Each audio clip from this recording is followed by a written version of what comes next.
Assalamualaikum ibu-ibu semua dan selamat pagi. Sebelumnya perkenalkan, Mesya adalah bidan utusan dari Puskesmas A dan bersama rekan Mesya yaitu perkenalkan nama saya Bidan Diva. Dan Mesya sama Bidan Diva juga ngucapin terima kasih ibu-ibu semua sudah berkenan hadir untuk mengikuti acara kita ini, itu konseling KB di ruangan ini. Jadi dengan adanya KB dengan slogan 2 anak cukup itu juga penting Bu, dapat mengatur untuk generasi selanjutnya dapat lebih baik mendapatkan pendidikan dari generasi sebelumnya. Dan kita lanjut saja ke materi ya Bu. Baik Ibu, saya izin duduk ya Bu. Kasih Bu. Kasih Bu. Ibu-ibu sudah tahu belum apa itu alat kontrasepsi? Jadi alat kontrasepsi ini adalah alat yang dipakai untuk mencegah atau menjarangkan kehamilan sehingga tidak ada pertemuan sel sperma dan sel telur pada saat bersenggama. Tujuan KB ini di Indonesia yaitu meningkatkan jumlah penduduk untuk menggunakan alat kontrasepsi, kemudian menurunkan jumlah angka kelahiran bayi, lalu meningkatkan kesehatan keluarga berencana dengan cara penjarangan kelahiran. Kemudian manfaat dari KB itu sendiri salah satunya adalah dengan mengkonsumsi pil kontrasepsi dapat mencegah terjadinya kanker uterus dan ovarium. Dengan perencanaan kehamilan yang aman, sehat dan diinginkan merupakan salah satu faktor penting dalam upaya menurunkan angka kematian maternal. Ini berarti program KB ini dapat memberikan keuntungan ekonomi dan kesehatan bagi kita. Lalu kekurangan program KB ini dirasa kurang memadai karena tidak semua posyandu di pedesaan dibekali dengan infrastruktur dan keahlian pemeriksaan KB. Lalu kita masuk ke macam-macam KB ibu-ibu. Itu yang pertama, kontrasepsi sederhana tanpa alat, yaitu senggama terputus, di mana pada puncak senggama alat kemaluan pria dikeluarkan dari liang vagina dan sperma dikeluarkan di luar. Kemudian pantang berkala, di mana cara ini dilakukan dengan tidak melakukan senggama pada saat istri dalam masa suburnya. Lalu kontrasepsi sederhana dengan alat, yang mana alat pertama yaitu kondom, seperti yang sudah kita ketahui ya ibu-ibu, ini bukan suatu hal yang asing lagi bagi kita. Kondom ini punya manfaat yaitu efektif bila digunakan dengan benar, kemudian tidak mengganggu produksi ASI, lalu tidak mengganggu kesehatan klien, lalu sudah diuji juga di laboratorium bahwa kondom ini dapat mencegah penularan penyakit HIV atau AIDS. Kemudian penggunaan KB suntik, yang mana terdiri dari 2, KB suntik 1 bulan atau bisa disebut juga dengan kombinasi, dan KB suntik 3 bulan, yang mana masing-masing mempunyai keuntungan dan kekurangannya. Keuntungan menggunakan KB suntik yaitu pastinya praktis, efektif dan aman dengan tingkat keberhasilan lebih dari 99%. Tapi kerugiannya tidak melindungi dari IMS dan HIV AIDS seperti kondom tadi. Kemudian KB suntik 3 bulan yaitu keuntungannya risiko terhadap kesehatannya kecil, terus tidak berpengaruh pada hubungan suami istri, tidak diperlukan pemeriksaan dalam, jangkanya panjang yaitu 3 bulan. Kemudian kerugiannya bisa saja terjadi gangguan haid, terus tidak dapat dihentikan sewaktu-waktu, kemudian bisa terjadi penambahan berat badan. Kemudian KB pil, yang mana jenis-jenis kontrasepsi pil ini ada pil gabungan atau kombinasi, yaitu saya sebutkan saja monifasik, bifasik, dan trifasik. Kemudian pil khusus progestin atau pil mini, yang mana mengandung dosis kecil bahan progestin sintetis dan memiliki sifat pencegahan kehamilan, terutama dengan mengubah mukosa dari leher rahim sehingga mempersulit pengangkutan sperma. Efek samping dari pil ini yaitu dapat menimbulkan efek samping berupa perdarahan di luar haid, rasa mual, bercak hitam di pipi atau hiperpigmentasi, jerawat, penyakit jamur pada liang vagina atau candidiasis namanya, terus nyeri kepala dan penambahan berat badan. Baik ibu-ibu, untuk materi selanjutnya saya serahkan kepada Bidan Mesya untuk melanjutkan. Oke Ibu-Ibu, mungkin Mesya akan melanjutkan dari materi yang disampaikan oleh Bidan Diva tadi ya. Seperti yang kita tahu, alat kontrasepsi itu secara garis besarnya untuk menjarangkan kehamilan gitu ya Ibu istilahnya. Di sini Mesya akan menjelaskan secara garis besar saja ada 4 jenis KB yang digunakan, yaitu kontrasepsi dalam rahim biasa disebut dengan IUD. Yang kedua itu kontrasepsi di bawah kulit, biasanya disebut dengan implan. Dan yang ketiga ada metode operasi wanita atau MOW, dan metode operasi pria atau MOP ya Bu ya. Untuk IUD sendiri itu dipasang di dalam rahim kita, di vagina. Cara kerjanya tuh mengentalkan lendir atau mukus serviks, merubah jalur atau garis endometrial, dan menurunkan motilitas, sehingga proses reproduksi itu akan terganggu sebelum sel telur mencapai kavum uteri, sehingga tidak terjadi kehamilan dalam meskipun kita bersenggama gitu ya Bu. Keuntungannya sendiri efektivitasnya tinggi, efek sampingnya pun sedikit, dan metodenya ini tuh metode jangka panjang Ibu. Juga untuk mengurangi kram akibat menstruasi yang mengandung progestin dan mengurangi darah menstruasi serta mengurangi insiden kehamilan ektopik.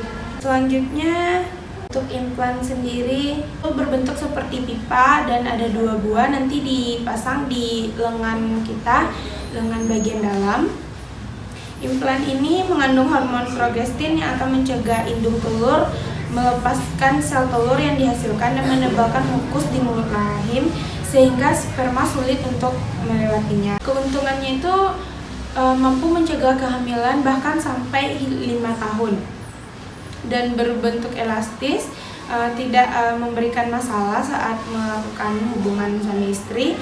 Juga kesuburan wanita itu nggak bakal hilang secara permanen, tetapi akan kembali pulih setelah implannya dilepas ya Ibu ya.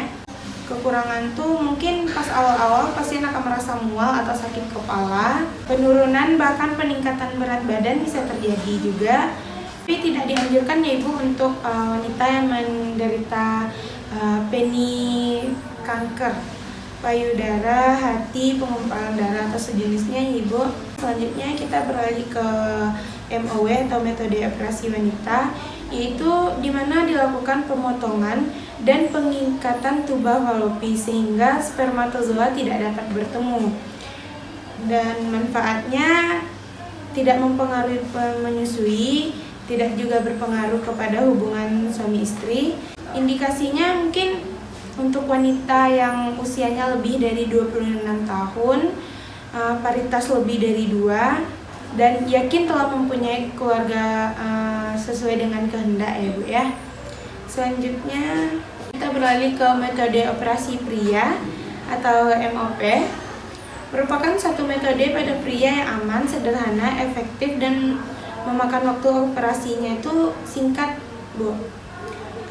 Tidak memerlukan anestesi umum juga. Merupakan prosedur untuk menghentikan kapasitas reproduksi pria dengan jalan melakukan oklusi vas deferens sehingga alur transportasi sperma terhambat dan proses fertilisasi atau penyatuan dengan ovum tidak terjadi. Keuntungannya sangat efektif dan permanen, tidak ada efek samping dalam jangka panjang, dan dapat mencegah kehamilan lebih dari 99%. Untuk kerugian sendiri tidak dapat dilakukan pada orang yang masih memiliki anak ya, tentu saja yaitu ya Ibu, dan harus ada tindakan pembedahan kecil. Sebenarnya untuk segala jenis KB ini balik lagi untuk tujuan awalnya itu sama ya Bu, untuk menjarangkan kehamilan. Mungkin untuk kesempatan kali ini itu aja materi dari Mesya sama dan Diva. Selanjutnya mungkin ada dari ibu-ibu sekalian yang ingin bertanya, nanti akan kami bantu jawab sebisa mungkin dan sedetail mungkin. Silakan ibu-ibu. Saya mau bertanya Bu, tadi Ibu bilang IUD itu dimasukkan ke dalam vagina kan Bu? Apa IUD itu bisa mengganggu Bu saat berhubungan Bu? Baik Ibu, terima kasih Ibu atas antusiasnya untuk bertanya. Pertanyaan Ibu tadi, apakah mengganggu pada hubungan seks kalau kita menggunakan IUD? Jadi kalau berbicara tentang IUD itu adalah bisa dibilang ya Bu, alat kontrasepsi yang paling tidak merepotkan. Sebenarnya nggak ada gangguan juga sih Bu, karena IUD diletakkan di dalam rongga rahim sehingga kita tidak tahu, tidak bisa melihat ataupun merasakannya. Jadi seharusnya hal ini tidak mengganggu dan juga tidak memiliki efek negatif terhadap kehidupan seks Bu. Tapi mungkin pengecualiannya kalau benangnya mungkin bisa terasa ya Bu. Secara garis besarnya IUD tidak mengganggu dalam hubungan suami istri. Itu ya Bu ya. Terima kasih ya Ibu. Untuk pertanyaan selanjutnya, silakan Ibu. Saya mau nanya juga Bu, seandainya jika kita lupa untuk minum pil KB itu jeda sehari atau 2 hari itu bagaimana ya Bu? Ibu Dini, makasih untuk pertanyaannya. Ibu tadi bertanya kan kalau misalnya lupa dalam minum pil KB itu dalam sehari bagaimana? Kalau misalnya ibu lupa dalam minum pil KB itu dalam sehari, maka hari berikutnya ibu wajib minumnya 2 pil ya Bu. Tapi kalau lebih dari 2 hari, ibu tetap bisa minum 2 pil hari berikutnya. Kemudian hari selanjutnya 2 pil lagi, kayak berkelipatan seperti itu ya Bu. Terima kasih Bu, semoga ibu paham ya. Iya Bu.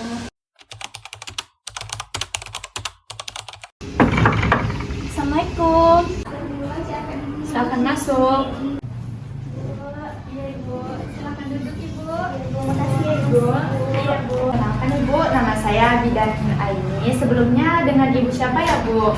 Saya Ibu Nasya Bu, dan ini adik saya Ibu Diva. Ibu Diva Bu. Iya Bu, ada yang bisa saya bantu Ibu? Jadi gini Bu, kayaknya saya mau pasang KB nih Bu. Yang mau nunda dulu deh, kayaknya udah diskusi juga sih sama suami. Oh iya Bu. Sebelumnya Ibu sudah punya anak berapa ya Bu? Udah 2 Bu, cuma jaraknya dekat gitu ya Bu, cuma 1 tahunan. Jadi agak repot juga sih Bu, jadi nunda dulu deh Bu. Oh iya Bu. Sebelumnya Ibu sudah ada tahu Ibu jenis-jenis A, B? Apa sudah ada yang tahu Ibu? Sudah sih Bu, juga udah netapin pilihan sih sebenarnya. Kebetulan juga kan kemarin ada penyuluhan tuh dari Puskesmas A di komplek Rauda, komplek saya. Jadi kami juga udah ikut penyuluhan sih Bu. Jadi udah tahu lah kan sedikit banyaknya, secara garis besarnya udah tahu sih Bu. Kalau boleh saya tahu pilihan Ibu apa ya Bu? Kayaknya mau implan aja deh Bu, biar nggak ribet gitu Bu. Jadi implan ya Bu? Iya, cuman kayak mau tahu lebih spesifik juga kan Bu. Nah, makanya nanya-nanya ke Ibu kan, adik saya kayaknya juga mau tahu. Nanti baru Bu, biasa. Ya gitu Bu. Ya udah, saya jelaskan ya Bu tentang implan karena pilihan Ibu implan. Nah, Ibu bisa lihat di sini ya Bu. Nah, ini gambar implannya Ibu, sudah terlihat jelas Ibu. Itu ya kayak pipa kecil itu 2 ya Bu. Nah, iya Bu. Nah, implan ini bekerja secara hormonal ya Bu. Kelebihannya jangka waktu pemakaiannya Bu. Nah, Ibu cuma sekali pakai. Nanti jangka waktunya itu bisa 3-5 tahun Ibu.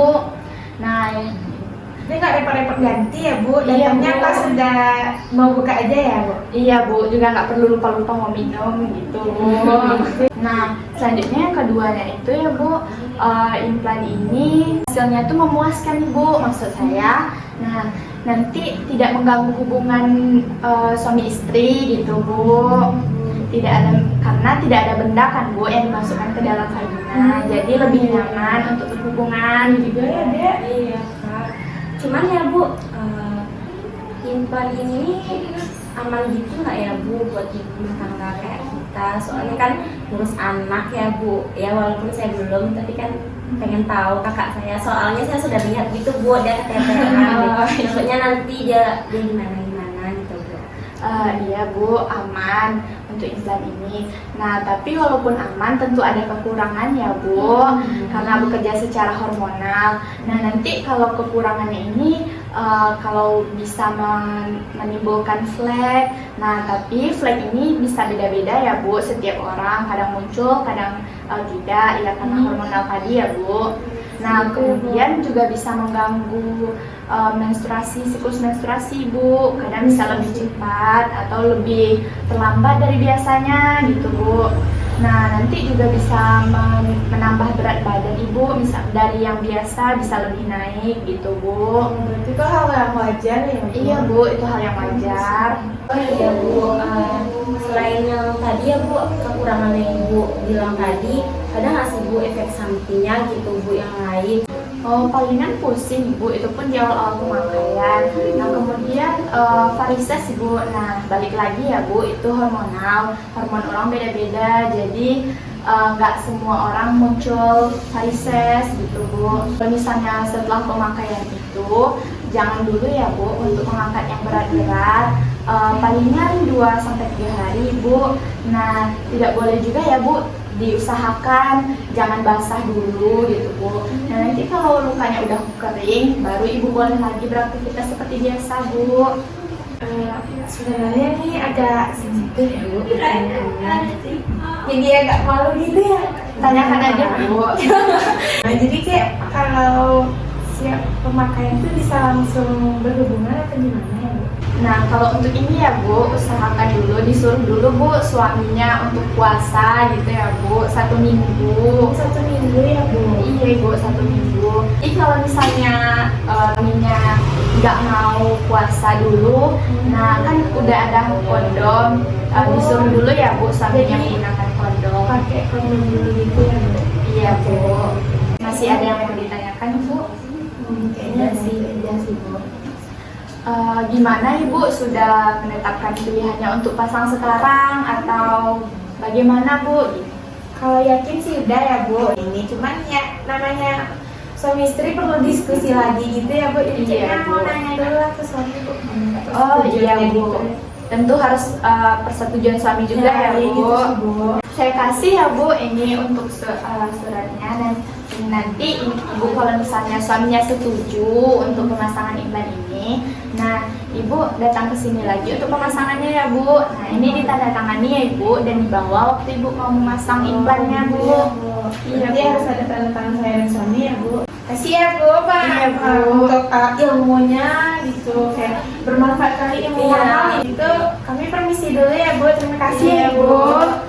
Iya, Bu. Terima kasih, Bu. Terima kasih, Bu. Ya, Bu. Hati-hati, Bu. Iya.